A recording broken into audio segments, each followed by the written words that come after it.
कच्छ का रण या रण ऑफ कच्छ गुजरात के कच्छ जिले में उत्तर और पूर्व में फैला हुआ दुनिया का सबसे बड़ा नमक से बना रेगिस्तान है, जो रण ऑफ कच्छ के नाम से मशहूर है। अमिताभ बच्चन द्वारा कही गई लाइन "कच्छ नहीं देखा तो कुछ नहीं देखा" एकदम सही प्रतीक होती है। गुजरात घूमने आए हो और आपने कच्छ नहीं देखा तो गुजरात की यात्रा व्यर्थ है। ऐसा इसलिए क्योंकि कच्छ संस्कृति, कला और परंपराओं का गढ़ है। यहाँ आपको एक नहीं बल्कि कई तरह की कलाओं और समुदायों के लोगों से रूबरू होने का मौका मिलेगा। बात अगर रण और कच्छ की करें तो कच्छ का रण गुजरात राज्य के कच्छ जिले के पूर्व और उत्तर में फैला हुआ एक सफ़ेद रेगिस्तान है। कच्छ का रण एक विशाल क्षेत्र है जो थार रेगिस्तान का ही एक हिस्सा है।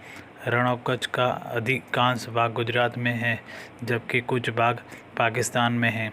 इस वाइट डेजर्ट की खास बात यह है कि मानसून के आते ही गर्मियों के बाद कच्छ की खाड़ी का पानी इस रेगिस्तान में आता है, जो सफ़ेद रण एक विशाल समूह की तरह दिखाई देता है।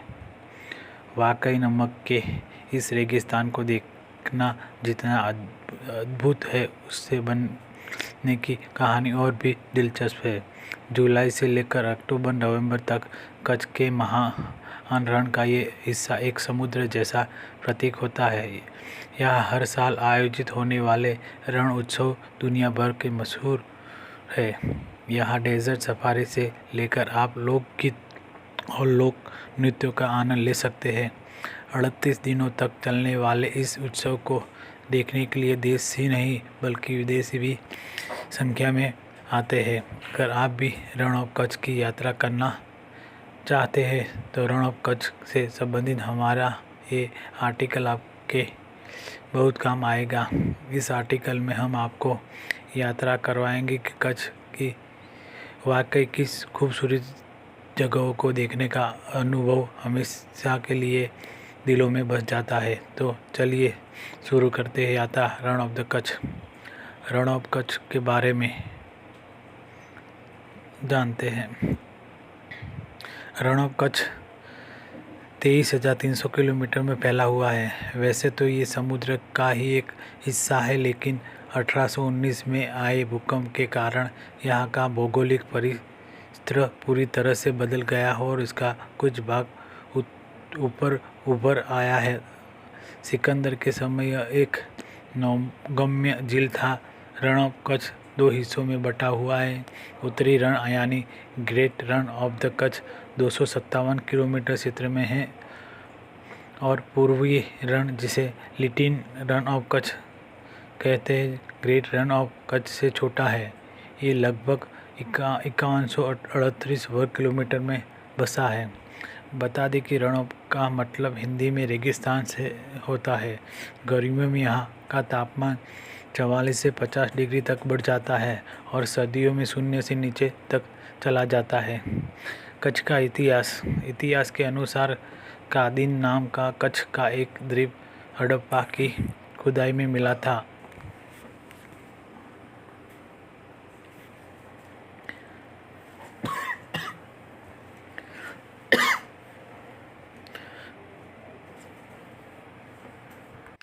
कच्छ पर पहले सिंध के राजपूतों का शासन हुआ करता था, लेकिन बाद में जडेजा राजपूत राजा गेमत जी ने समय भुज को कच्छ की राजधानी बना दिया।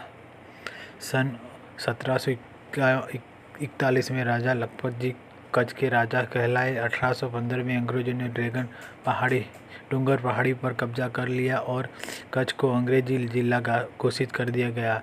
ब्रिटिश शासनकाल में ही कच्छ में रंजीत विलास महल, मांडवी का विजय विलास आदि महल भी बनवाए गए।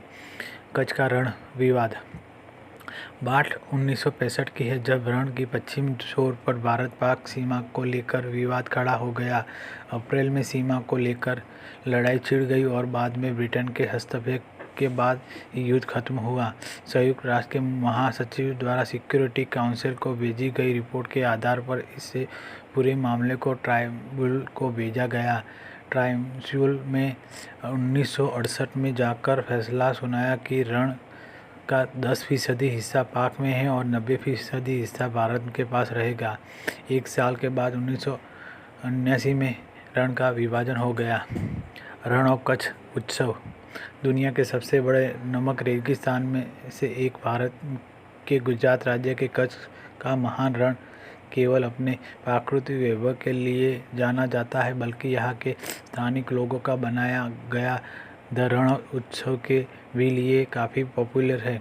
हर साल रण उत्सव 1 नवंबर से शुरू होकर 20 फरवरी तक चलता है। इस उत्सव को चांदनी रात में कच्छ के रेगिस्तान में आयोजित किया जाता है, जिसे देखने के लिए हजारों की संख्या में देश विदेशी सैलानी आते हैं। यहाँ आकर आप चांदनी रात और खुली हवा में कल्चर प्रोग्राम का आनंद ले सकते हैं। यहाँ से आप पाकिस्तान से सिंध प्रांत का नज़ारा भी आसानी से देख सकते हैं, जो कच्छ से बस थोड़ी दूर पर स्थित है।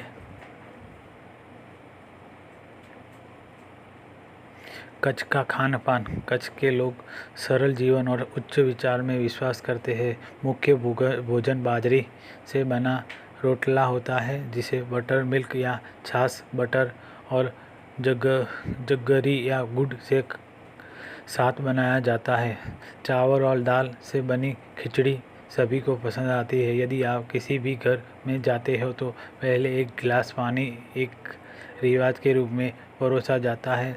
चाय को 60 साल पहले अज्ञात थी, सभी लोग के बीच सार्वभौमिक पेय बन गई है। खाने की तैयारी में दूध आधारित चीज़ें जैसे दही और घी बहुत आम है।